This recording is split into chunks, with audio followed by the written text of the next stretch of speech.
Hi everyone, welcome back to another video from Finance and Crypto Guide. Today in this video we will be learning how to reset your YNAB account's password. If you want to reset your YNAB account's password if you've forgotten the password while logging in, then follow through the steps. Launch open the YNAB application on your mobile device, and when you end up in the login screen, tap on Forgot Password. Enter your email address associated with YNAB in the text box, and once you do that, click on Send Reset Instructions. You will receive an instruction sent to your email inbox. Go ahead and open it up and click Open the email from YNAB.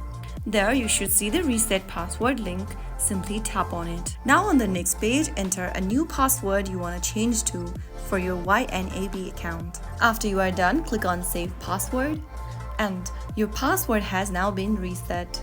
Tap the login button and go ahead and write down your credential in the text box. Make sure to write in the correct password this time while logging in, and finally tap on the login button. Soon after you do that, you'll be in to your YNAB account with the new password that you've just reset. If you found the video helpful, don't forget to like, share and subscribe to the channel. I will be back again in the next episode. Thank you for watching.